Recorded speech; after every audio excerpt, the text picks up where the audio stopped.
Hi. Yeah, my name's Eddie. Right, basically, I got into stand-up because I was shit in school. In fact, the low point for me has to be when I messed up my English exam, because there was a question that went, "How did the author reach a disturbing climax?" And I wrote an essay about how he touched himself and thought about cats. True story. I'm quite lucky. I got to go to New York once, and it was great. But my expectations were really, really high. So when I got there, I was a little bit underwhelmed. You know, I mean, Statue of Liberty just didn't really feel like a Statue of Liberty. Just looked like a woman in a library trying to put a book back on the right shelf during a power cut. I got asked recently if I was doing stand-up.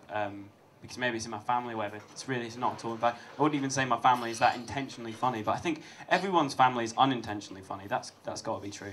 I was chatting to my mum a while ago, and we were talking about a friend of hers who's a bit down, and she just said, "Oh, you know, that woman, she just needs a bit more jizz in her life."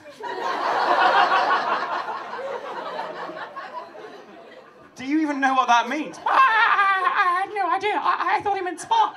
I thought he meant pizzazz. Oh, God. But there's a look in her eye that definitely said, "Well, okay, I knew a little bit. But I think I've got away with it, so..."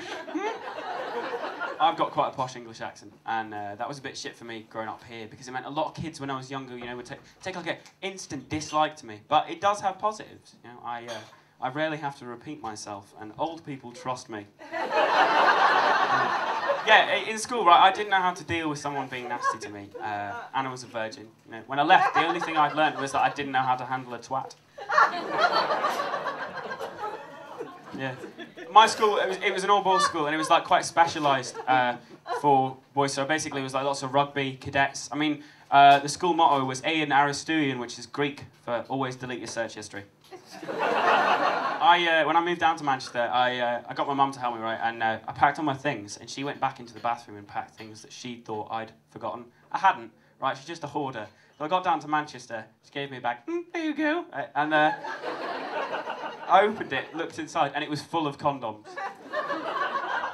Way too many, and it is a sad day when you have to say to your mum you're probably not going to get laid as much as she's anticipated. So, I mean, that's a grim moment in anyone's life.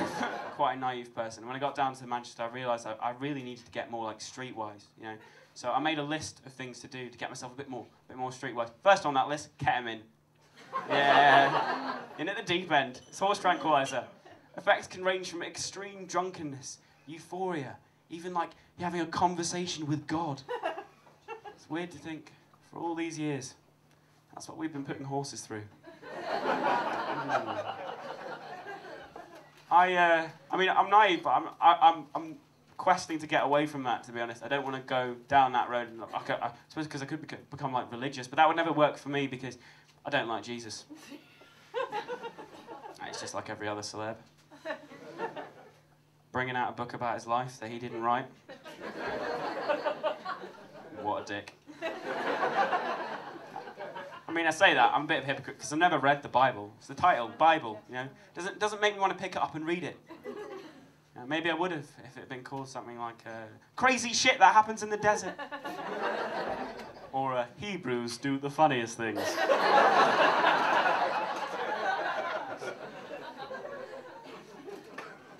I think it was, the Jesuit said, "Show me the boy and I'll show you the man." And that's when I realised it was a hostage situation.